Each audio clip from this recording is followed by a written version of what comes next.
You use equations every day without thinking about it. GPS on your phone calculates your position using Einstein's relativity. The processor running this video follows quantum mechanical laws to manipulate electrons. The light hitting your eyes obeys Maxwell's equations. Mathematics everywhere, predicting reality with perfect precision. But here's what should terrify you about that fact: there's no reason it should work. Think about what mathematics actually is. Symbols we invented, rules we made up, abstract concepts that exist only in human minds. Why should the universe care about human mathematics? Why should reality obey equations we scratched on paper? An electron doesn't know calculus. It can't solve differential equations. It doesn't understand complex numbers or linear algebra. Yet its behavior follows mathematical laws exactly, perfectly, always. When we write down an equation and say this describes how electrons move, we're claiming that somehow, mysteriously, the electron is computing the same mathematics we are. That should break your brain. Let me show you how deep this mystery goes. Pick any fundamental equation in physics. Schrödinger's equation, Maxwell's equations, Einstein's field equations. These weren't discovered by observing nature and writing down what we saw. They were derived mathematically, using pure abstract reasoning, then tested against reality. And they work. They don't just approximately work. They work exactly, to 10 decimal places, to 15 decimal places in some cases. The predictions match measurements with precision that should be impossible if mathematics were just a convenient approximation. But here's where it gets truly disturbing.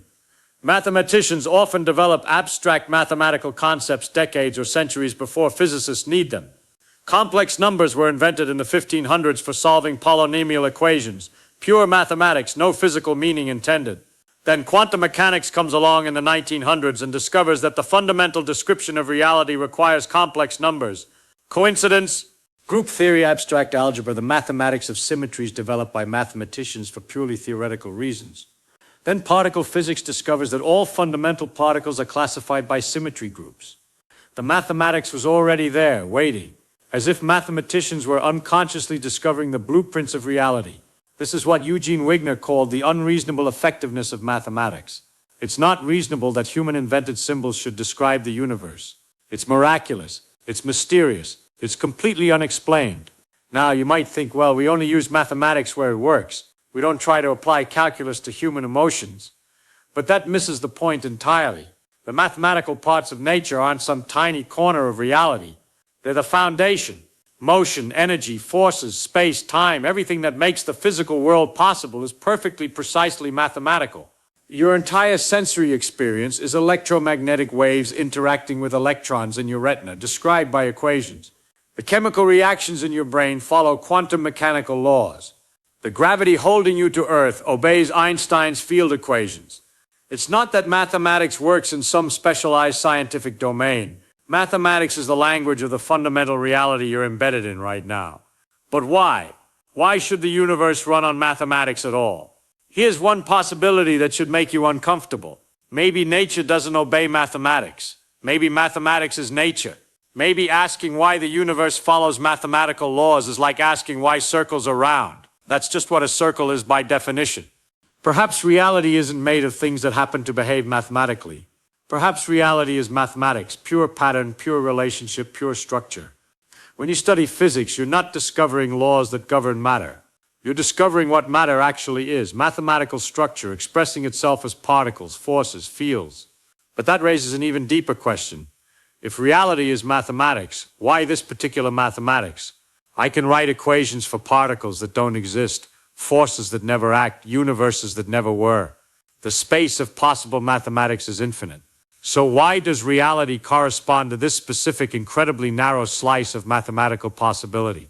Think about the constants of nature, the speed of light, the charge of an electron, the strength of gravity. These aren't just any random numbers. They're precisely the values needed for stars to form, for chemistry to work, for life to evolve. Change any of them by a tiny percentage and the universe becomes sterile. No galaxies, no atoms, no consciousness to observe the mathematics. Are we living in the one mathematical structure that permits observers to exist? Is the effectiveness of mathematics explained by the fact that only mathematical universes with conscious observers can question their own mathematical nature? Maybe, but that feels like explaining one mystery by invoking another. We still don't understand consciousness, why it exists, how it emerges from mathematical processes. If consciousness is required to make mathematics effective, we've just pushed the mystery back one level. Let me tell you what really haunts me about this question. Every time I derive an equation and find it matches, experiment, every time I predict something using pure mathematics and nature agrees, I feel the wonder, but underneath the wonder is unease. It's too perfect, too precise, too unlikely. A photon travels for 8 billion years from a distant quasar. I write equations describing its journey through expanding space, past gravitational fields, through Earth's atmosphere. The mathematics predicts exactly when and where that ancient light will hit my detector. And it does. 8 billion years of cosmic evolution predicted by symbols I wrote on paper in the last hour. How is that possible? The photon doesn't know my equations. Space doesn't compute tensors. Gravity doesn't solve field equations. Yet everything behaves exactly as the mathematics predicts. Not approximately, not roughly, exactly. As if the universe itself were made of the same mathematical relationships I'm manipulating in my mind. Maybe it is. Maybe when I derive an equation, I'm not creating something new. I'm discovering something that was always true, always real, always woven into the structure of existence. The mathematics isn't imposed on reality from outside. The mathematics is reality, viewed from the inside by conscious beings who happen to be capable of recognizing the patterns. But then why are we capable of recognizing the patterns? Evolution shaped our brains to throw rocks, find food, avoid predators. Why did it also give us the ability to understand differential geometry and quantum field theory? What survival advantage could there possibly be in comprehending the mathematical structure of space-time? Unless understanding mathematics isn't separate from survival. Unless recognizing patterns, seeing relationships, grasping structure, the same cognitive abilities that let us navigate the world also let us comprehend its deepest mathematical nature. We evolved to be pattern recognition machines in a universe made of pattern. No wonder we're good at finding the equations that describe reality. Or maybe I'm wrong about all of this. Maybe the effectiveness of mathematics is just a historical accident. We developed mathematics over centuries by studying nature. Of course, it describes natural phenomena. We built it to do exactly that. The mysterious perfect fit isn't mysterious at all. It's circular. We created mathematical tools specifically designed to capture the patterns we observed in the world around us. But that doesn't explain why there are patterns to capture in the first place. Why is nature lawful? Why does the same experiment give the same result every time? Why do objects fall with consistent acceleration instead of random variations?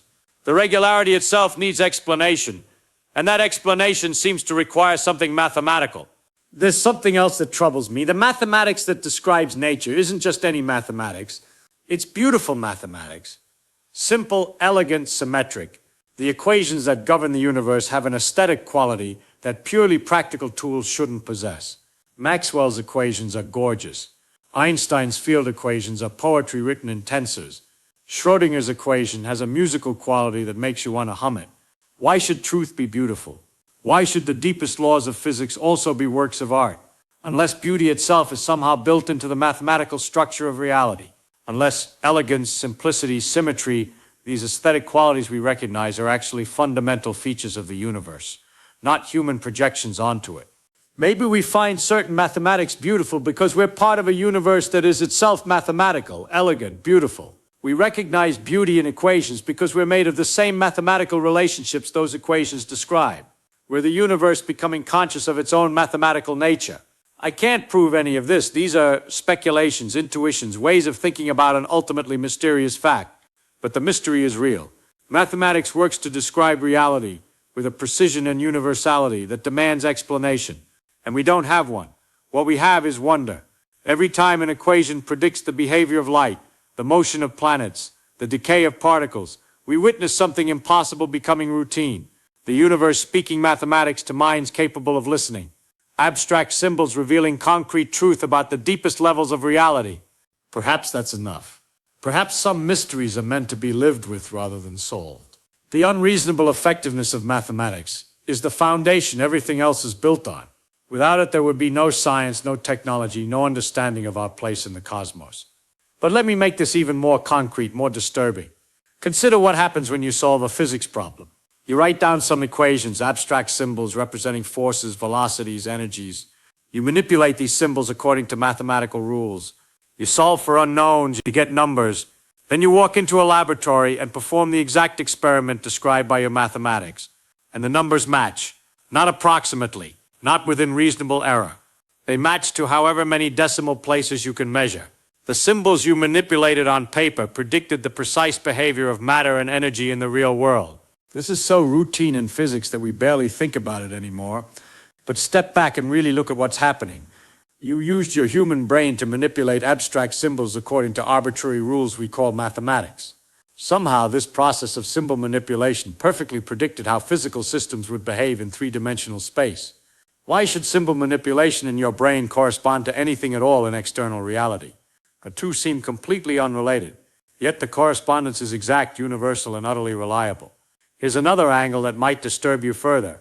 The mathematics we use to describe nature often requires concepts that have no direct physical meaning. Complex numbers, infinite dimensional spaces, probability amplitudes that can be negative or complex. These aren't things you can point to in the real world. They're purely abstract mathematical constructs. Yet these abstract constructs are essential for describing reality. Quantum mechanics doesn't just use complex numbers, it requires them. Without complex probability amplitudes, the theory doesn't work.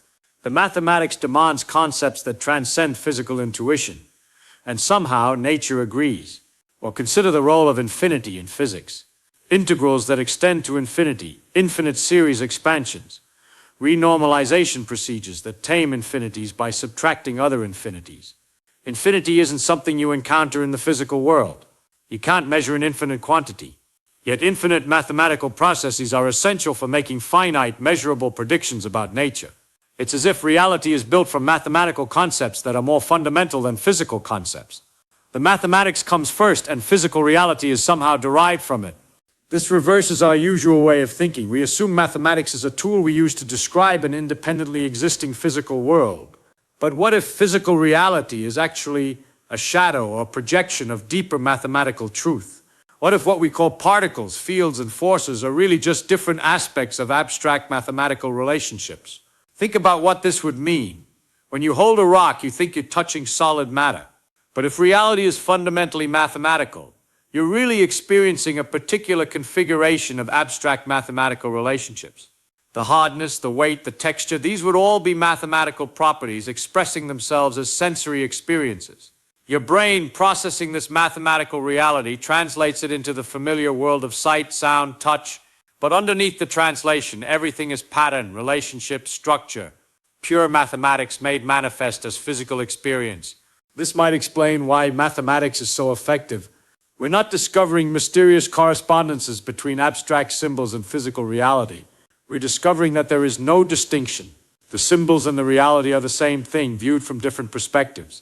But this leads to perhaps the most unsettling question of all. What does this mean for consciousness? If reality is mathematical, then your thoughts, your awareness, your sense of being you, all of this would have to be mathematical processes as well. Your consciousness wouldn't be something separate from the mathematical universe, observing it from outside. Your consciousness would be the mathematical universe becoming aware of itself from within.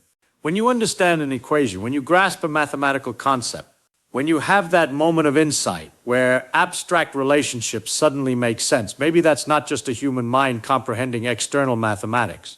Maybe that's mathematics recognizing itself, the universe understanding its own structure through conscious beings who are themselves expressions of that mathematical structure.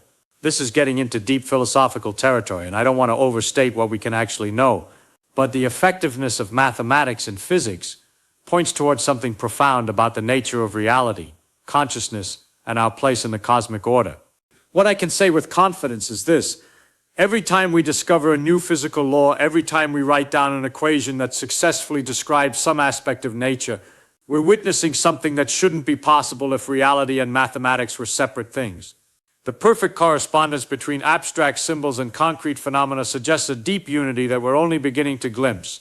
Maybe someday we'll understand why mathematics works so well. Maybe we'll develop a theory that explains why the universe had to be mathematical, why consciousness had to evolve to recognize mathematical patterns, why abstract thought corresponds to physical reality. Or maybe the mystery will deepen. Maybe we'll discover that mathematics is even more fundamental than we imagined. even more mysteriously connected to the nature of existence itself. Either way, we're living inside the mystery right now. Every calculation you perform, every equation that successfully predicts the outcome of an experiment, every moment when mathematical insight illuminates some aspect of the natural world, you're participating in something extraordinary. The universe runs on mathematics, and somehow, miraculously, we can read the code. Not because we impose mathematics on nature, but because we're part of nature, and nature is mathematical through and through. That's the deepest truth physics has revealed. Reality and mathematics aren't separate things that happen to correspond. They're two names for the same underlying unity. And consciousness, your consciousness right now, reading these words and understanding these ideas, is how that unity becomes aware of itself. The mathematics that describes the electron also describes the neurons in your brain. The equations that govern the stars also govern the chemical processes of your thoughts. You're not separate from the mathematical universe. You're how the mathematical universe experiences itself from within. And when you understand this, when you really grasp what it means, you realize that the effectiveness of mathematics isn't just a curious fact about science. It's a clue to the deepest nature of existence itself. We are mathematics made conscious, and consciousness is how mathematics comes to understand its own infinite depths. But here's what haunts me most about this entire mystery. If mathematics is truly the language of reality, if the universe is fundamentally mathematical, then every equation we haven't discovered yet already exists. Every law of physics we haven't found, every relationship we haven't recognized, every pattern we haven't seen, it's all out there waiting, written into the structure of existence itself. Somewhere in the infinite space of mathematical possibility are the equations that describe consciousness, the formulas that explain life, the theorems that govern love and creativity and the experience of beauty. We just haven't learned to read those parts of the cosmic code yet, and maybe we never will. Maybe some aspects of the mathematical universe are too complex, too subtle, too far beyond our evolved cognitive abilities for us to grasp. But they're there nonetheless, as real and fundamental as the equations that describe gravity and electromagnetism. This is the ultimate mystery. We live inside mathematics. We are mathematics, yet most of mathematics remains invisible to us. We're conscious mathematical structures trying to comprehend the infinite mathematical reality we're embedded in. And the fact that we can comprehend any of it at all, the fact that these patterns in neural tissue can recognize patterns in the cosmos, is perhaps the most unreasonable, most miraculous effectiveness of all.